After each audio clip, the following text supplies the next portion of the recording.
Ladies and gentlemen, Vidyaniketan Group of Institutions welcomes you to yet another season of India Insight. Envisioned by Mrs. Prema Rajagopal, the founder of this institution, way back in 2004, the objective ever since has been to enhance the knowledge of India and appreciate the diverse culture of this nation. As our young children take part from various corners of the world, over the last couple of years in the digital avatar, this contest has reached over 20,000 students across 10 countries. We at the Vidyaniketan Group of Institutions truly appreciate and acknowledge the support and patronage given to us by all the participating schools, their teachers and managements. Before we begin, it is our pleasure and privilege to invite a leader in school education, a person who's a strong advocate of co-scholastic learning. Ladies and gentlemen, please welcome Dean Academics at Vidyaniketan, Miss Sumitra Raghavan. Good day, ladies and gentlemen, boys and girls.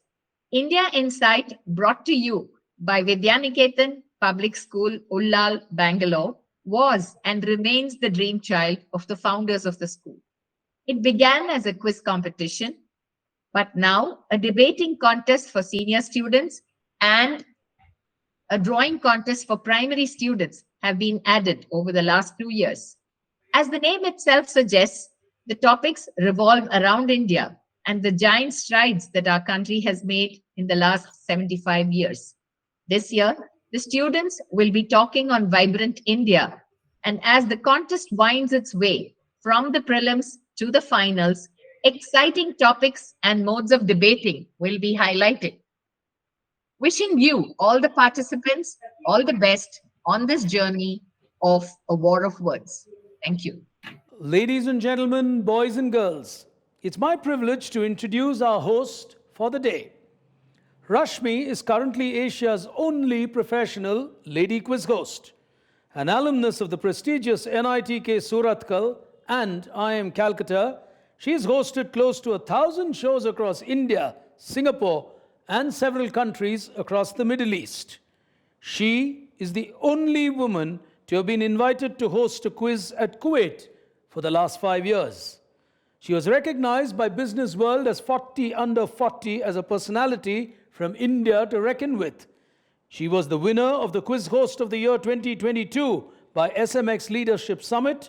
She's been part of this quiz for many years, as she has been part of several quizzes such as Tata Crucible, the Union Bank Quiz, the Rural IT Quiz, TCS Inquisitive, just to name a few.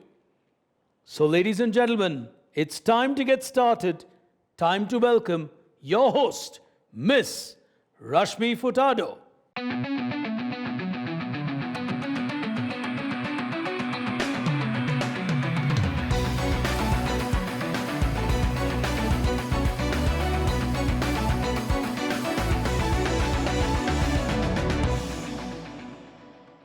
Hello, ladies and gentlemen. Welcome to India Inside Debate Young India Speaks 2023. India Inside started in 2004 as a quiz, and from there it has now evolved to a drawing, debate, and a quiz contest. This, of course, is for the students of our country across all ages. Over a period of time, the India Inside platform progressed from just being students of our country taking part to students of multiple countries taking part in this platform. This engaging platform, of course, is created by the Vidyaniketan Group of Institutions. The event itself was a dream of the founder principal, late Mrs. Prema Rajagopal. She had a vision that the students of our country be proud of our country and be aware of different beautiful aspects of our country. And India Inside, of course, is an effort by all of us to ensure that her vision is realized. So let's get started with this semi-final here today. We have completed the first semi-final already, and you know who the winner is from that semi-final. Now it's time for us to get into the second semi-final of Young India Speaks. We have 4 contestants with us here today. They have gone through some preliminary rounds and then qualified to this semi-final. From here on, though, only the winner will qualify to the grand finale of the India Inside debate, Young India Speaks.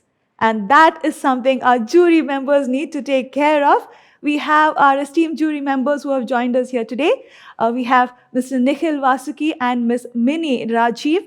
I will, of course, be introducing them a little later when we get into the jury round. For now, let's get started and get to know our contestants, our semi-finalists for the day. Our first semi-finalist joining us all the way from Chikmagalur, representing the Amber Valley Residential School, is Johan.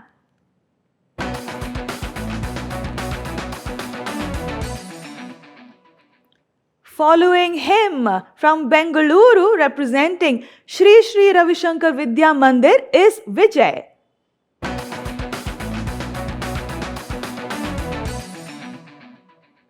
Up next, from Chennai, representing the Bhaktavatsalam Vidyashram, is Pranit.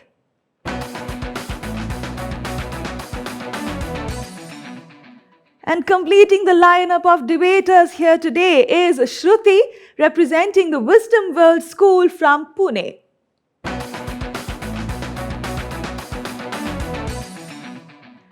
As you can see, ladies and gentlemen, these students are taking part from the length and breadth of our country.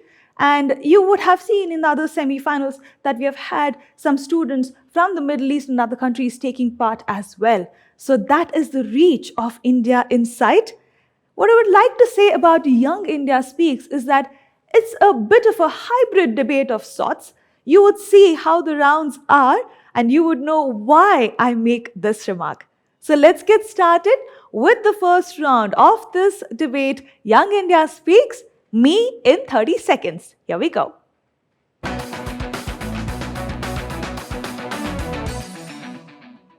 All right, ladies and gentlemen, me in 30 seconds, I think it's self-explanatory. All of our contestants have to introduce themselves in 30 seconds. I think if we have to introduce ourselves, we can keep going on and on and on. But how do you introduce yourselves in 30 seconds in an impactful manner is what we want to see. So let's get started. We will, of course, go in a random order, no specific order. Johan, we'll get started with you. You have 30 seconds of time to introduce yourselves. Go ahead. All right, so hello everyone. My name is Johanan Iban Joblingdo. I'm from Shillong, Meghalaya, the beautiful Khasi Hills. I'm representing Amber Valley, and as a student, I am an avid reader. I love music. I love sports. I am good at debating usually. I'm good at speaking to people. And yes, I love interacting with people and talking to everyone. All right. Thank you, Johan. Well, I think having some experience in debating and interacting with people will help you at an event like this. But let's see what our other contestants have to offer. Let's move on to our next contestant here today. Vijay, you're up next. You have 30 seconds of time to introduce yourself. Please go ahead. I am Vijay Mohan, a proud citizen of this nation. I hail from the vibrant, multicultural, high-tech city of Bangalore, studying in the 9th grade. I'm a voracious reader and have a YouTube channel where I post over 100 book reviews. The ancient art of yoga has really found a place in my heart, and I have represented my school in various district and zonal level competitions. I also enjoy Carnatic music and received a distinction in my junior level Carnatic music exam earlier this year. I hope that one day I will be able to contribute something to our great nation's future. Thank you. Well, an avid reader and a music and yoga enthusiast there in Vijay. Let's move on to our next contestant. Praneeth, you have 30 seconds of time to introduce yourself. Please go ahead. Respected judges, my worthy opponents, and my dear friends, a very warm good morning to one and all present here. I'm Pranath of Class 12, studying in Bhaktivatsal Vidyashram, Chennai. I love listening to music and I have represented my schools in many inter-school competitions held at various places in Chennai and Tamil Nadu. I love to play badminton. Thank you. Wonderful, short and sweet there. All right, and completing this round here for us today is Shruti. Shruti, you have 30 seconds of time. Go ahead. I, Shruti Nabar, a citizen of this great nation, aim to make a difference. By my thoughts, words, and actions, I want to contribute to a vibrant India. As a small beginning, I played the violin to raise funds for Kerala flood victims and cancer patients. I wish to embody Lala Lajpat Rai's vision of a young India, spirited, fiery, and focused. History, literature, puppies, and food from around the world are my passions. Thank you. Well, she seems spirited and fiery herself.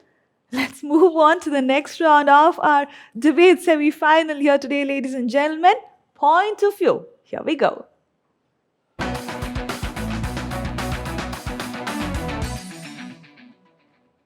Ladies and gentlemen, it's time for us to move into the next round, that is point of view. In this round, all the contestants will be given one common topic and they have a minute's time to speak about the topic. It's their perspectives, so let's see what they have to say. The topic coming up on your screen now. Top 2 critical transformations that India currently requires. I'm very keen to know what our contestants think on this topic, so let's get started. So Shruti, let's get started with you. We'll go the other way around. You have a minute's time on this topic. Please go ahead. India needs 2 critical transformations to become a developed nation and a global powerhouse. Firstly, in revolutionizing our legal system. India has the largest number of pending court cases in the world. This costs us 2% of our GDP every year. Justice delayed is justice denied. To become a developed nation, we need an effective judiciary to ensure rule of law in civil, corporate, and criminal cases. Speedy justice should be accessible to every citizen in this country. The second is galvanizing the youth for nation building. With the largest youth population in the world, India needs to leverage our fresh opinions and modern expertise to become a global leader. The experience of our earlier generations will guide us as we work for a clean environment and a better world. Debates like India Insight play a significant role in this, and I'm very grateful for the opportunity to present my thoughts here. Thank you. All right, thank you, Shruti.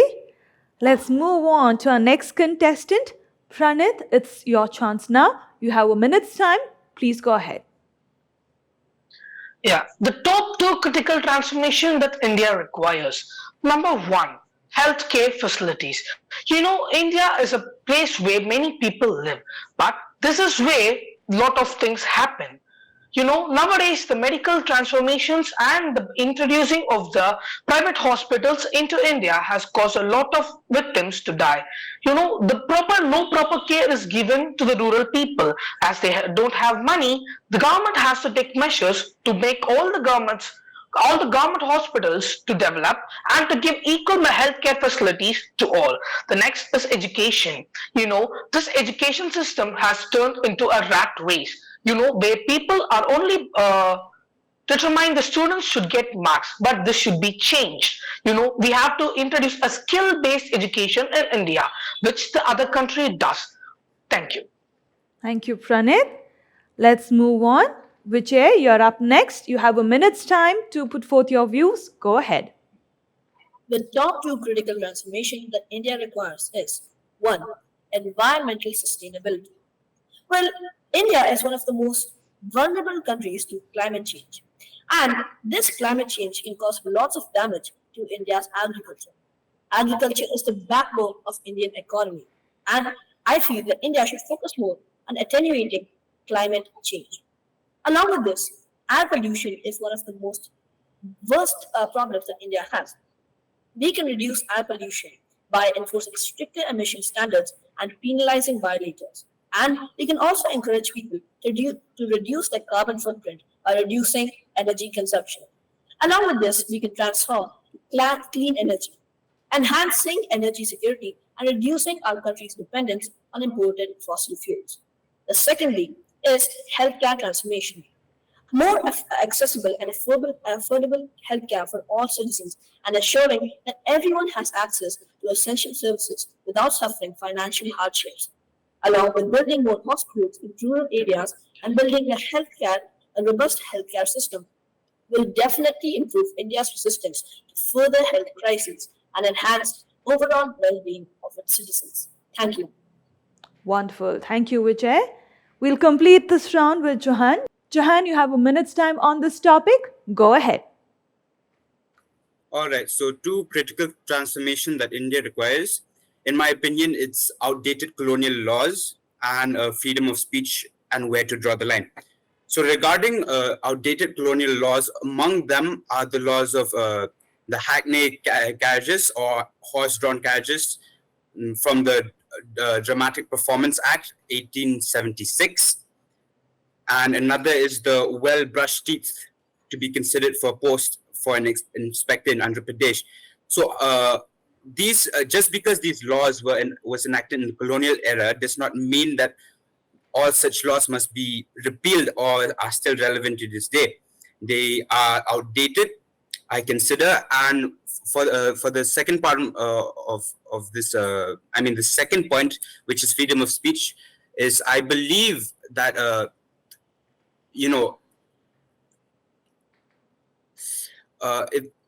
if liberty is to mean anything at all, it means the right to tell people what they do not want to hear. But then freedom of speech here in India is kind of limited because of the censorship in the media. So I think that if public opinion has to hold any value in a democratic system, I think freedom of speech has to be given more attention to. Thank you. All right. Thank you, Johan. Well, ladies and gentlemen, from the judiciary to the healthcare and education and sustainable environment, and we move on to colonial era, varied and different transformations that all of our contestants have put forth here today. I hope some of our decision makers and leaders of our country are watching this and listening to this, because I think these are some very good points that our contestants have put forward. So let's move on, ladies and gentlemen, to the next round of our debate here today, War of Words. Here we go.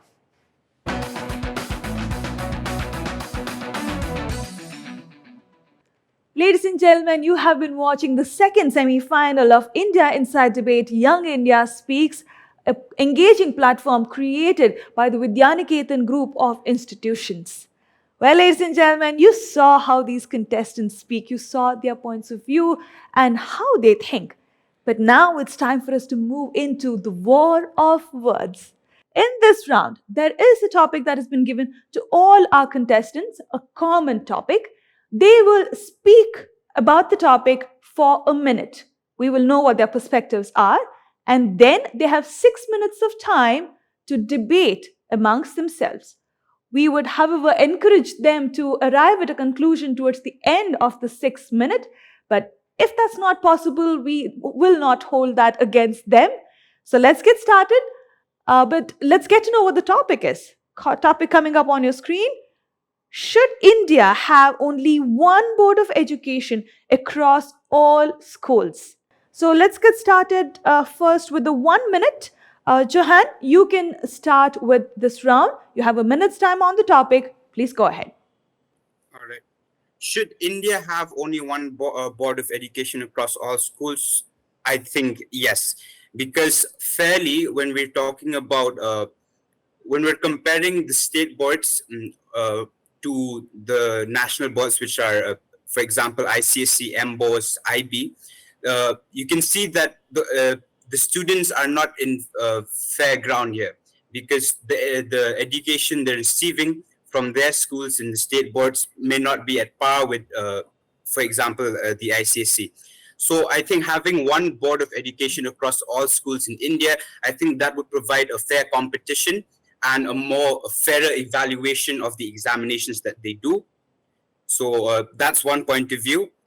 Secondly, I think if the central government were to manage all the schools in India through one board of education, I think that would be more effective in dealing with, so to say, the students and the examinations as a whole.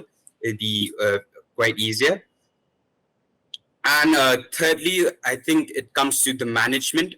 I think the circulation of the curriculum and the syllabuses will be much more convenient if it was the same for all the schools. So I think this will help in competitive exams as well later on. And I think it would help India as a whole and the youth to compete with higher levels and international levels of schooling. All right. Thank you. Thank you, Johan. Let's move on. Vijay, you're up next. You have a minute's time on the topic. Go ahead. Yes. Should India have only one board of education across schools? Yes, I feel India should have one board across all schools. According to the Constitution of India, education is listed as part of the concurrent list. This means that both the central and state government have a say in the matters of education. This is the reason India has traditionally had multiple boards with varying syllabi and standards. But if India wants to solidify its dominance in the global scale, we need to ensure consistent education for youth across the country. First, a single board would make sure that the standardized curriculum and evaluation methods across the country, and a single board would lead to more efficient administrative processes, reducing the effort and funds required to run several boards. A single board would help bridge the gap between urban and rural education and ensure that all students have access to similar standards of education. For children whose parents work in jobs that make them often relocate, it would be difficult to adapt to different curricula and examination systems. A single board would help such students and in turn help the economy grow. Thank you. Thank you, Vijay.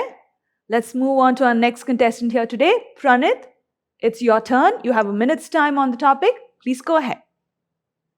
Should India have only one board of education across all schools? I'd like to start this topic with a small proverb in Tamil. Pichai puginum karkai nandri, which means you have to ready that education is important if it's leave you to beg. This topic is very much important for today's country to develop. I'm speaking in against of this motion. If all the schools in the country have one board of education, which leaves the students in chaos. That means when I'm studying in a CBSE school, if I am being imposed with another thing, I'll be totally confused. This should have been adopted by the government far more years ago, so that the students might now have been developed in that particular curriculum. Also, this leaves their cultural and heritage, cultural background. That is, students might not be adopted to their culture when they are being imposed with other languages there. Thank you. Thank you, Pranit. And Shruti, you will be the one who will complete this round for us here today. Go ahead, you have a minute's time. The top Google search of every Indian parent is not baby names or diapers, but which board is better? CBSE, ICSE, IB, State Board, and 150 recognized boards. What is a struggling parent to do? Halfway through their school life, if a child wants to focus on competitive exams or education overseas, they have to switch boards, buy new textbooks, and adapt to a whole new curriculum. Different boards create inequality among learners. They play on urban, rural, rich, poor dichotomies. In such a system, how can we preach Article 14, no discrimination in quality of education? The National Education Policy 2020 and the National Curriculum Framework also support multiple language learning. India needs a uniform standard of basic education, like the US or Finland. One nation, one educational board. Thank you. All right, very interesting views from all of them. But now it's time for the war to begin. You have 6 minutes of time, contestants. The floor would be open to all of you. And like I said, I will not intervene. I will only stop you at the end of the 6th minute. Go ahead. Your time starts now. So, Pranit, I would like to start by addressing one of your points. Well, you said that you are studying in a CBSE school, and if there's many don't, you will be able to do that. But see, right now, if you're studying in a CBSE school, or you have a standard syllabus, NCERT syllabus, this is Yes. spread across all the whole country. So do you learn Tamil in NCERT? Till my 10th grade, I was learning Tamil, but when I took for 11th, I have to opt for applied maths instead of Tamil there. So I'm not learning Tamil right now. But it is not only the thing I should learn Tamil by using our textbooks. I am learning Tamil at my home. Exactly my point. See, you are learning Tamil at your home. India believes in this thing called unity and in diversity, and this means that even though we are all diverse, we have different cultures, we have different traditions, we still are in the same country. We are citizens of the same India. So even if we have the same board, our culture won't be affected. Okay. You're saying that even if one board is imposed in every other state, the culture is not affected. Uh, Imposing Hindi in Tamil Nadu, Tamilians usually take the major language is Tamil in the second language, and we don't choose Hindi as a third language there. But imposing Hindi as a second language is, according to me, it's taking my own freedom out of me. I'm very well conversed in Tamil. Uh, it's an atmosphere where at my environment we all speak Tamil, but imposing Hindi there and it's imposing that we must learn Hindi makes me, that is my freedom is taking apart. Why do you need to learn against your language? You are speaking just about language. You're speaking about how you're imposed to speak Tamil. Well, that's a problem of language. That's the problem of the central government or something. That's actually not the problem of the central government. Pranit, I'd like to interrupt you here. You mentioned a thing about cultural differences between the states of India, right? But let me tell you this: like, India is a secular country, right? So if you're imposing one common board for all the students and adjust it accordingly to the language of preference in that region, along with the same board of like the same syllabus for other subjects being taught in English, which is what all the boards are doing now, why will that be a problem to cultural differences? I'd like to interrupt here. The National Education Policy, which is the central government's take on one educational board, does allow you to take subjects other than Hindi. As in, you have 3 language options. You can take 1 foreign language and 2 Indian languages. There's no compulsion that Hindi must be taken. If you would like, Praneeth, you can take Tamil, or any of us can take any of our regional languages, and 1 foreign language. This provides all of us to keep our own cultural heritage, but we're still learning the same form of basic education, which is what one educational board is really all about. See, even I'm a Tamilian, but I also speak, because I live in Karnataka, I speak Kannada, and I also speak Hindi. Well, language is not a barrier here. And on top of that, the most administrative language almost in all of India is English. Not everybody can speak the same language. So usually they use English.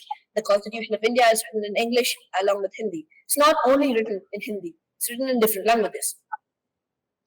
Yeah, that's what I'm about to say. In Andhra Pradesh, in rural villages, the books are written in Telugu, where the education system is very different. If you're going to impose a one national board across all schools, it creates a government to print books for all there. I'm in Nagalapuram now. Here, all the schools are using the books which are prescribed in Telugu, and in Tamil Nadu, in certain villages, they're using the books which are printed in Tamil.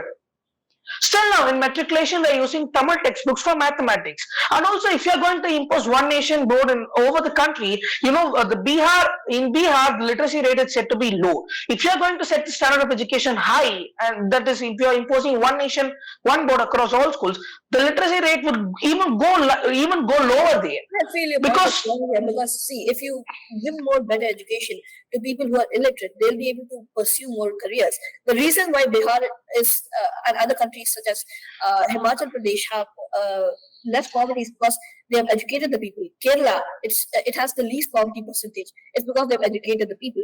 they have a good education system. So if you increase the education system, if you make one board for all, it'll make it easier, it'll make it better for the people to learn more, and the rural and urban will have no difference.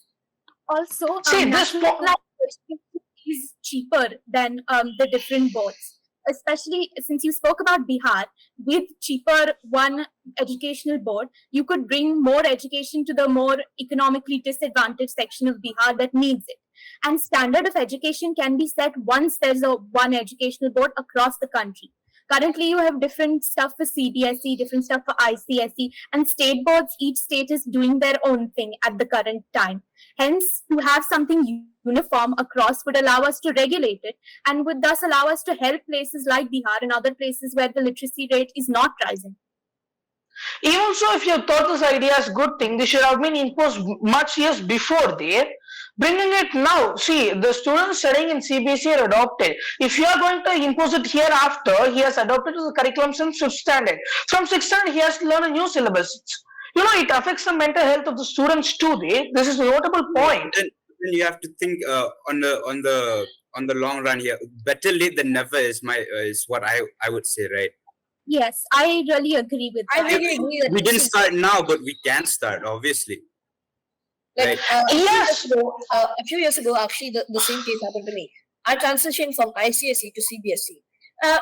Having more activities, I didn't feel that there's much difference. It's the same math, the same social, the same science. There's no difference. It's going to still be the same subject.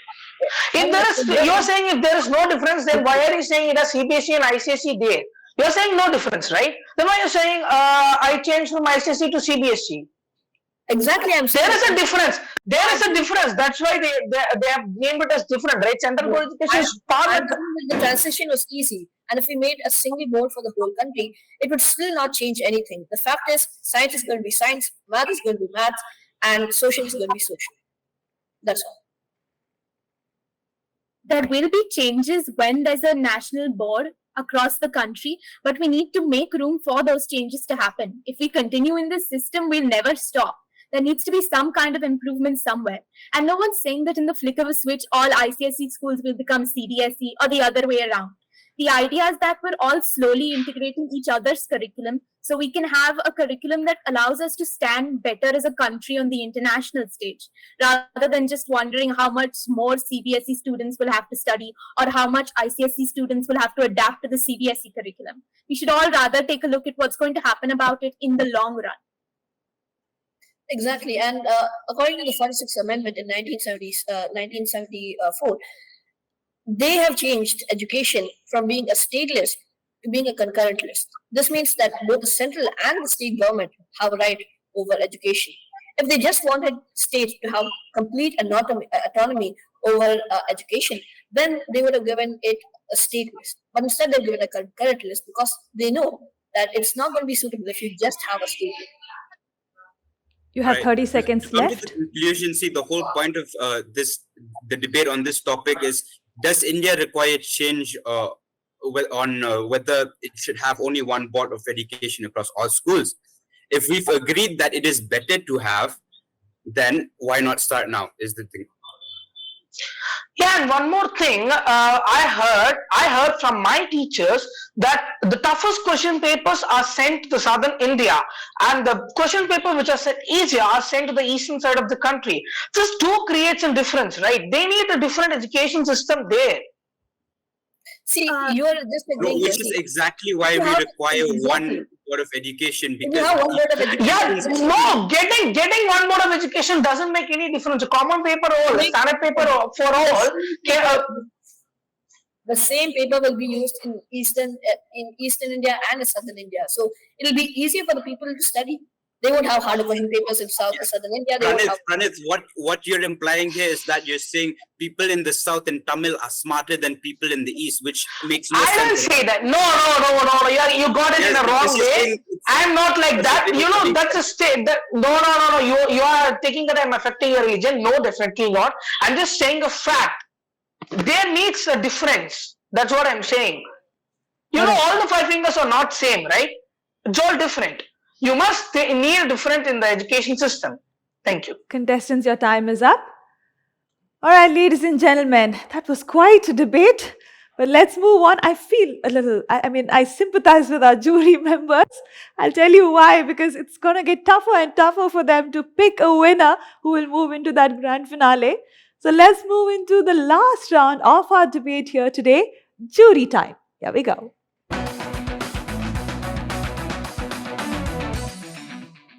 Ladies and gentlemen, you heard that debate, and now it's time for us to move into the jury round.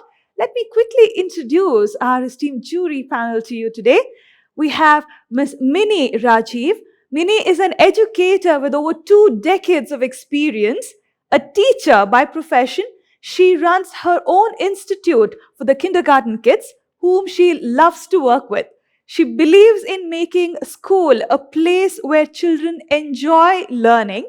She believes in creating an environment where their curiosity and creativity thrive. She has completed her executive education from IIM Calcutta, and when she's not working, she loves to travel, she loves to cook, and she's also a yoga enthusiast. Thank you so much for being a part of this debate here today, Mini. Thank you for joining us. Thank you, Rashmi. Our second jury member here today is Mr. Nikhil Vasuki.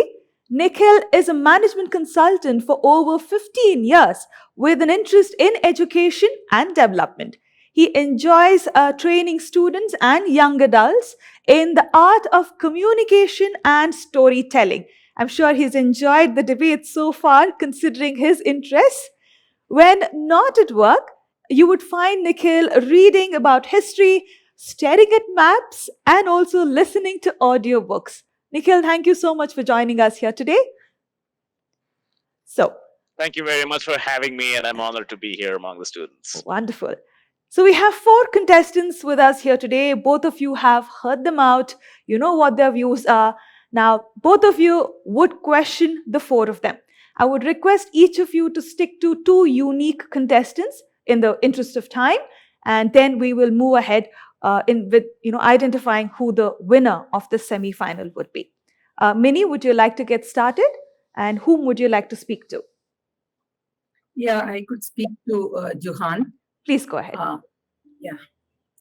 Yes. Yes, Johan. You were for the Uniform Board of Syllabus, right? To be introduced in India. So what I wanted to say is what I have observed is over the years, the question asked in competitive exams are not taught in the government schools. And the parents constantly struggle against many different and difficult situations.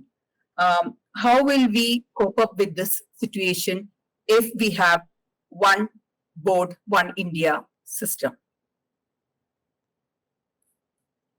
Yes, ma'am. To answer your question, you said that there's a difference in how the setting up of the question papers are different across all the boards, especially the difference between state boards and comparing it to boards like the CBSE or the ICSE. So having a common board of education, I think that would help solve the problem, because the questions prepared for examinations then would be equal and same to everyone.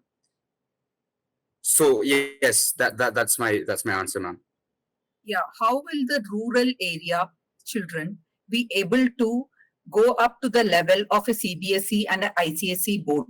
This is what I wanted to put it across to you. Like I put the competitive examination, but how will they face these examinations? Rural people, because the rural parents mostly their parents are not in the position, illiterate. We do have those situations. So how will you go about with those children? I think by having one board of education, I think the scope or the reach of the government, especially to these rural areas, will be more. So they'd have a bigger control. So starting education at an early stage, and especially if it's a government school, giving education for free up to the age of 14 years, which has been there in the as part of the Constitution of India. So starting education at an early stage, I think it is enough to educate these people in the rural areas. So further preparing them for higher education, which then they will be able to compete for competitive exams. All right. Thank you, Johan. Thank you, Mini. Nikhil, whom would you like to speak to? I'd like to speak with Praneeth, please. Please go ahead. Hi, Yes, Praneeth. sir. How's it going? You and your colleagues on this panel have also opened my eyes to a lot of things that I ignored when I was a student. So thank you for that. My question to you, Praneeth, is I'd love for you to think about it because I know that you have gone deep into education systems and the differences therein. But I'm going to divert a little bit from that topic of discussion and talk about, okay, now imagine we are in a system where everything is integrated into one unifying system across India. Do you feel that the emphasis on extracurricular activities in schooling is not adequately looked at the time of college admissions? Because ultimately we're finishing school to think about life after school and college. How much do you think we need to look at extracurricular activities? It could be this debate, it could be sport, it could be anything outside of the academics. And what are the challenges you see in applying that? Yes, sir. When I first spoke about the transformation, I said skill-based education is important for India. One is focusing on academics. Academics is also important. Do marks determine the worth of the child, but not the future of the child too? Marks are important for a society, but the society's insight is to look into the children's extracurricular activities. What to say? There are some certain institutions where they look into the sport activities of the children and take it into sports quota. And Tamil Nadu sports quota is also there. But there are institutions where they give importance to music and dance also. I don't know whether I can speak it here. Sachin Tendulkar has failed in 10, but he is now a big millionaire because he was given importance to only sports there. So yes, sir. Please speak. Go ahead. Please go ahead. Yes, sir. Marks only determine the child's worth. There are many other things. Fail is first attempt in life, right? So if the child is failing an exam, he should not worry about. He should think what his own talent is and what his own perspective is. He has to focus it on more to develop. Quick follow-up question, if you can answer this for me in 15 seconds or less. How would you consider the rural-urban divide over here and access to extracurricular activities in making decisions if you were a decision maker for a college to take somebody in? Sorry, pardon? Imagine you are an admissions officer of a college and you have to consider the divide, the division between a rural student and an urban student, and the difference in their access to extracurricular activities. Sir, the urban people are more exposed to the community than the rural people. If a rural and an urban student come to me, I'll only look into their talents. Even if it's an urban student and he's doing well, I definitely choose him. There are more hidden talents in the rural people. So the education system must focus to bring their talents out. Thank you. Thank you, Praneeth. Thank you, Nikhil. Minnie, whom would you like to speak with next? I could like to speak to Vijay. Please go ahead. Vijay, as again you were for the uniform education in India, what I wanted to put across is like what Praneeth had put across regarding the question papers regarding the South India and North India. I had faced the situation when my children was, they both were in ICSE board.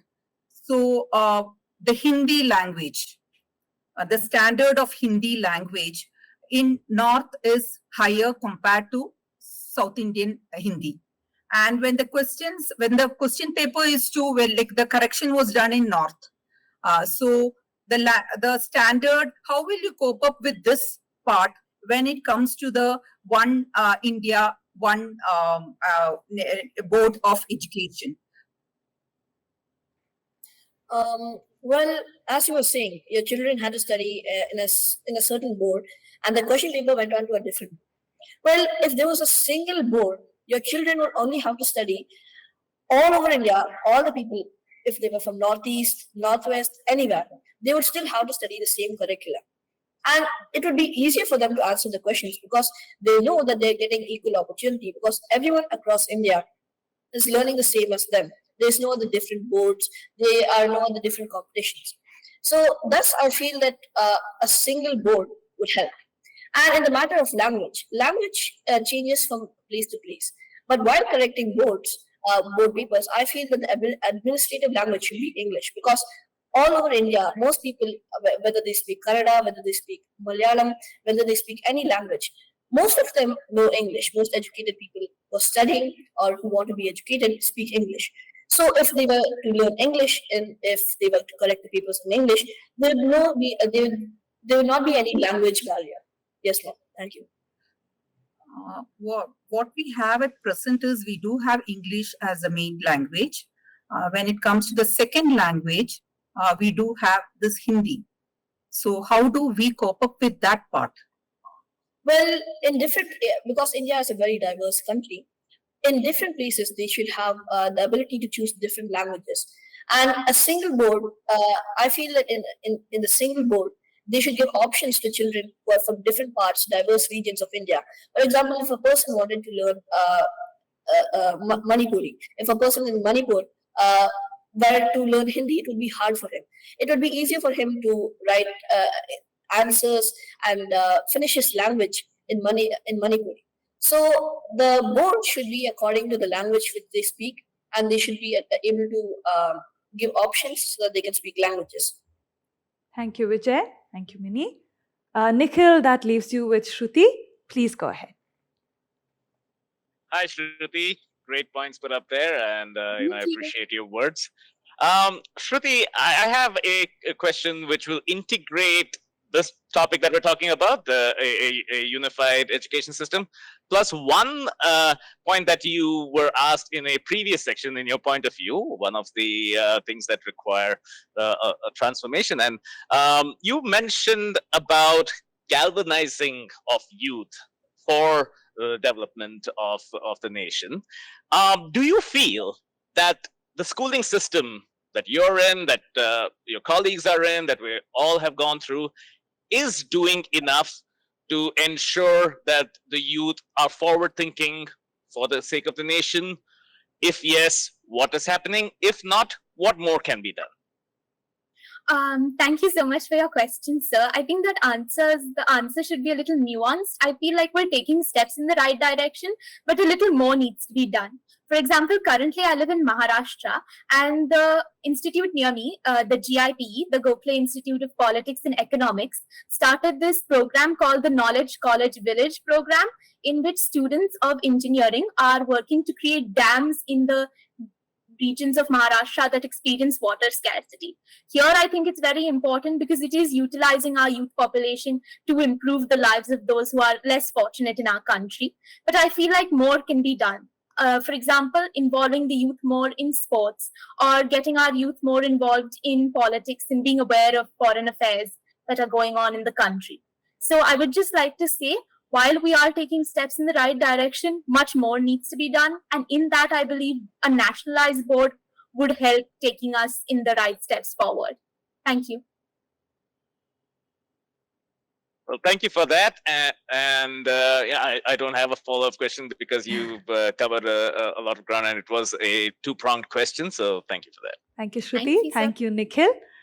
Ladies and gentlemen, we have completed the second semi-final of the India Inside Debate Young India Speaks 2023, a platform created by the Vidyaniketan group of institutions.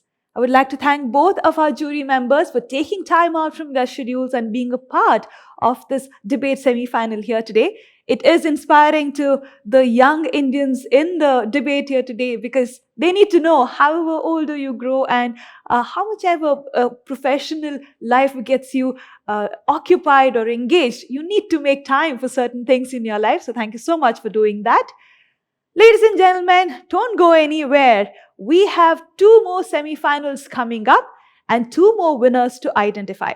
But for now, please allow us to go ahead and identify the winner of this semi-final here today. Ladies and gentlemen, the winner of the second semi-final of the India Inside Debate Young India Speaks 2023 is Shruti Nabar from Wisdom World School, Pune. Congratulations, Shruti. And you come back for the next one. You take care.